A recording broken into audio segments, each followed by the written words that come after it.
So today is episode 2 of True Crime, and it is about the Billionaire Boys Club. And I just took a video before this, and what my sister said about planning it out is probably a better idea.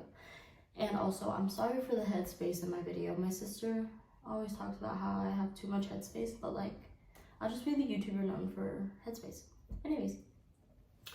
So today is about the Billionaire Boys Club.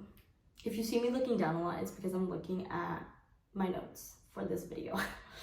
So it was actually started as the Bombay Bicycle Club, which is a restaurant that Joe Hunt went to a lot as a kid and as a teenager and stuff.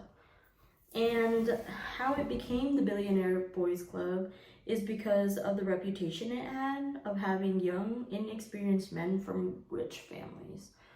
And so the Billionaire Boys Club is known for a Ponzi scheme. What they did was they lied to people and told them hey, we have this Billionaire Boys Club. If you join and invest, it's gonna be great. And yada yada yada, you're gonna have money flowing in. But this money never flowed in, and they owed a lot to the people who invested in this company.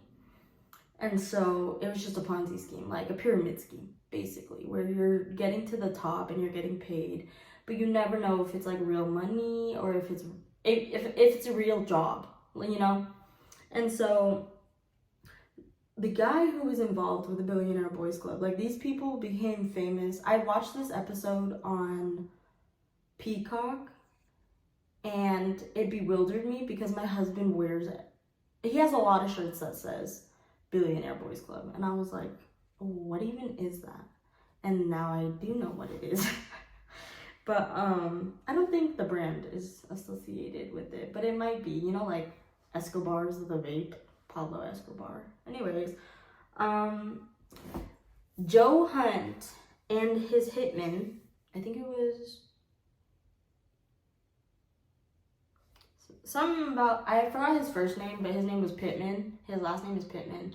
And he planned out with Joe Hunt. Joe Hunt came up with this idea to, I believe it was Joe Hunt that, I'm pretty sure I'm getting it right. But Joe Hunt and Pittman planned together how to assassinate this guy named Ron Levin. And Ron Levin was this guy who would boast about being rich.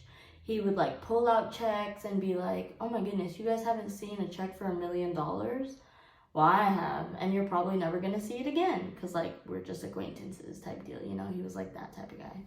And so Joe ends up wanting to talk to him. They meet up, and he gives him an account with, I think it was $5 million, where he was able to use it and everything.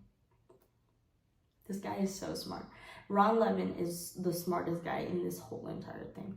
So he's here's $5 million and you can use it and give me my money and don't lose my money, right?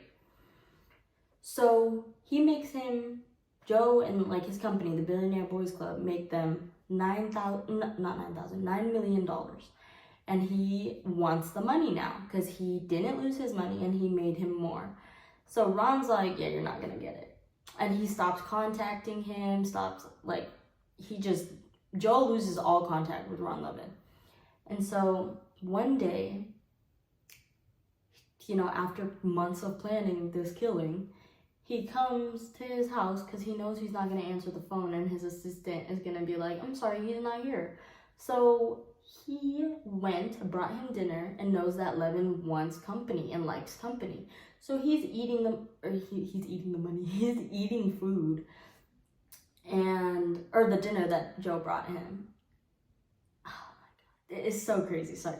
So he is eating and he's you're a really smart man, yada yada yada yada, and they have regular conversation. And Pittman comes in and Pittman doesn't come in. Wait, hold on, let me restart that part. He knocks on the door and Lemon's who's that? And Joe's don't worry about it, I'll go get the door. And so he goes to get the door, and they start acting out this whole scene where Pittman has a gun to his head, and he's like, this is a mafia guy that I owe money to, and it's some of the money that you owe me. So Pittman's acting like a mafia gang member who is, I don't think those two words are supposed to be associated with each other, because a gang is totally different from a mafia. But anyways, mafia member.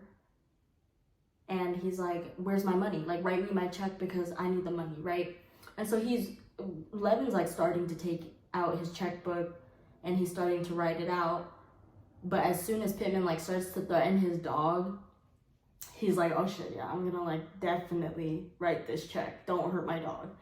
And so after he writes the check, he gives it to Pittman, and then Joe sees it, and he's like, oh, Levin, like, you are so yada yada yada, like, you got this all twisted, you fell for the trick and stuff like that.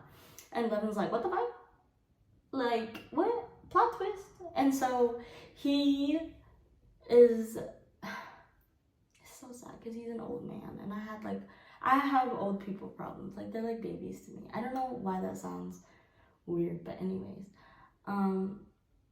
he's taken to his bedroom. Pittman has a silencer on his pistol gun thing he has. They stick a pillow over his head. Joe does it specifically, and Pittman is the one to shoot. They take his body and they go bury him in a ground that Pittman in the ground that Pittman had already dug up. And to disfigure him, they shot him like 5 times with a shotgun. And like Joe definitely had some serial killer tendencies, because he's like, did you see that? Like, his brains popped off his head and slid down to his chest. That's crazy. And they're like laughing about it. But Pittman looks like scared. He's like, what? Like, I didn't think it was gonna get this far type deal. That's what it looked like in the show to me.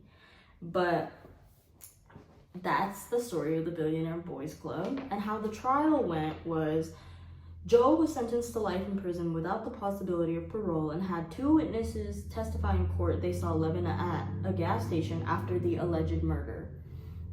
Pittman was unable to make $500,000 bail, which sums to $1.4 million today. So he was kept in prison for his active role in the murder of Rob Levin. And two people appealed, and they did get out because they knew something that was in the court to be able to appeal. And some background information on these men is that these boys attended Harvard School for Boys. These men attended Harvard School for Boys, which is now Harvard Westlake School, which is not associated with Harvard University, and they were arrested in 1984. But the plot twist is, this is the last part, okay? Ron Levin was a con man too.